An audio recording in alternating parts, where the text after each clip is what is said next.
Spectrum on Radio 1 FM 90 is brought to you by Stanbic Bank.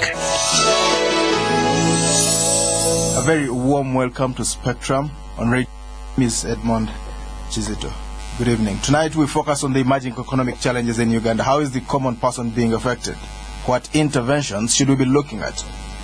After going through a hectic electoral process, Ugandans are now turning their attention to issues that are affecting their livelihoods and standards of living. Currently, Uganda is experiencing a number of economic challenges, but the most significant one is the increasing prices of commodities and fuel. Fuel costs are high due to problems in the global market, and according to the Ministry of Energy, Uganda has no fuel reserves apart from fuel kept for government offices, the army, and police. Commodity prices have gone up, especially for food and imports. Unemployment has also remained high and is likely to worsen if the general economic situation does not get better. Indicators from the central bank show that headline inflation as of mid-February stood at 6%, which is slightly above the target of 5%, which has been projected by the government. In the year 2008, headline inflation went up to 15%, largely because of the global financial crisis and high food prices.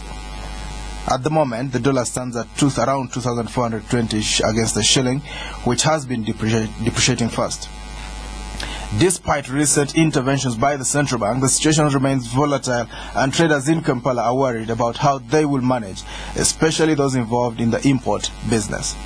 Economists argue that the Ugandan government should intervene in the market, but government has indicated that its hands are tied given the fact that we are running a market economy where forces of demand and supply determine the price of any given commodity. So tonight we focus on the emerging economic challenges and how they are likely to impact on the national economy and the citizenry at large. Our guests tonight, Mr. Mayega, member of the NRM, formerly of UPC. You're most welcome, Mr. Mayega. Thank you so much, and our listeners, thank you so much. We also have Mr. Issa, Sekitto, spokesperson for the Kampala City Traders Association. You're most welcome, Mr. Sekitto. Thank you, and good evening, listeners. Mr. Mayega, when you look at the economy, what are the emerging trends, the predominant trends that we see right now?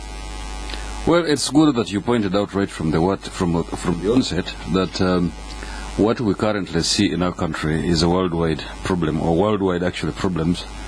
Food prices increasing, the cost of fuel, the price of fuel also going up, and issues to do with unemployment and so on and so forth.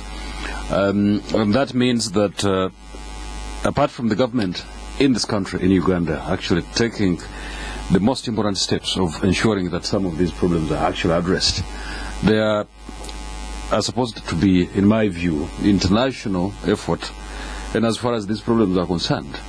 And at the moment, of course, I'm also really happy to note that we are pursuing the idea of the East African community, which brings together quite a number of countries, including Uganda, Kenya, Tanzania, Rwanda, and Burundi.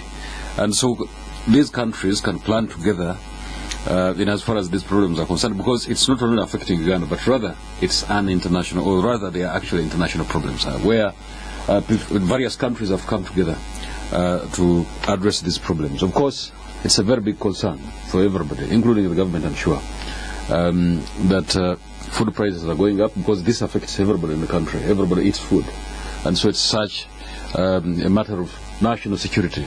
The issue of fuel, of course, when you touch fuel, it's a very big problem, because the moment the fuel prices go up, it affects each and everything in the economy. It affects the food prices, it's going to affect the transport sector, it's going to affect agriculture, it's going to affect each and everything that really is very important in the country.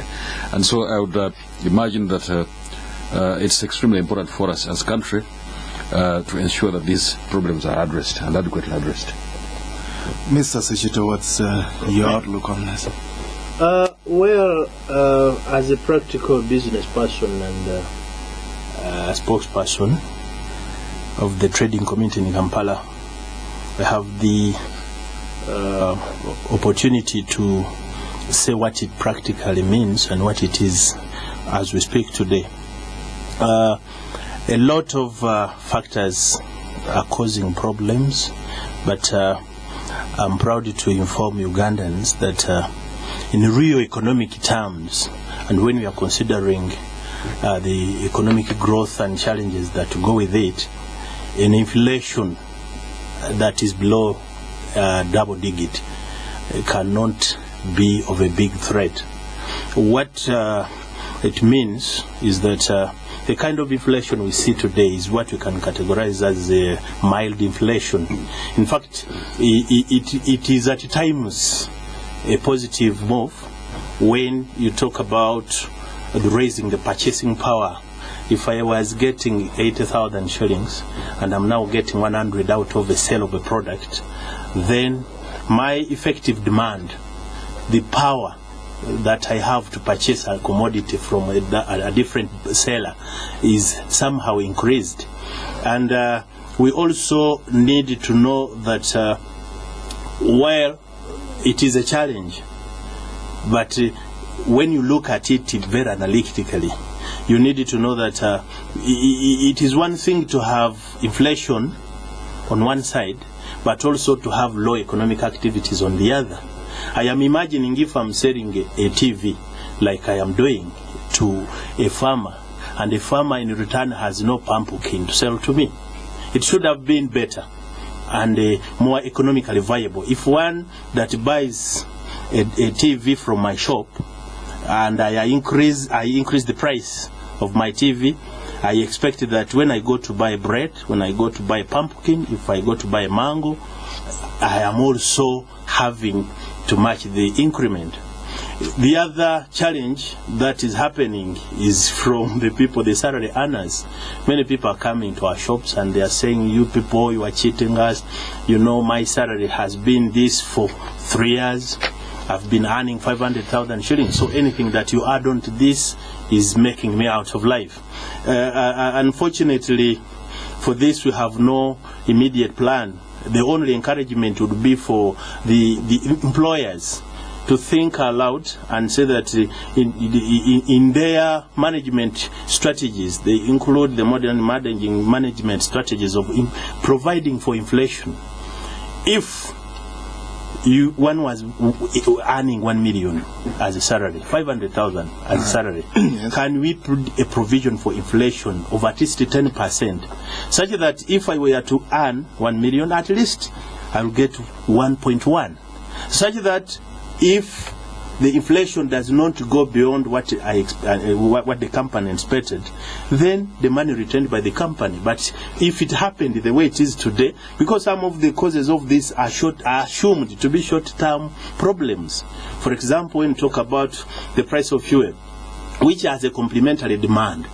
If you touch fuel, you know that the cassava from my village in Vamananika, the muogo from wherever it is coming from, the mangoes and everything. Yeah, because the price, I'm not carrying them on my head. Right. The trucks are using fuel.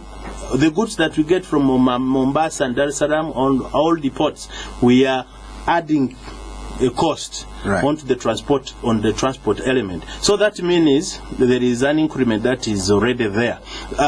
When you ask yourself why is this, you will know that there are challenges like the one you hear in Libya. There are challenges that you hear in the world market fluctuations. So all these are outside the spectrum of Uganda, and it can only be either managed internationally or regionally if the economic and the integrations that we have are to be meaningful. But when you look at it in the short run, the business community are not yet worried to that extent. The alarms and all the fears and worries that we have, the traders look at them as opportunities. I will tell you that the business of trading is very funny, because it does not mean anything apart from getting a purchasing price, add costs, and you must sell for a difference. So how you buy, add costs, you transfer all this to the buyer. To the buyer. That's why I said the solution, the immediate solution would be that everybody is a consumer. Because I'm a dealer in electronics, but I don't make bread.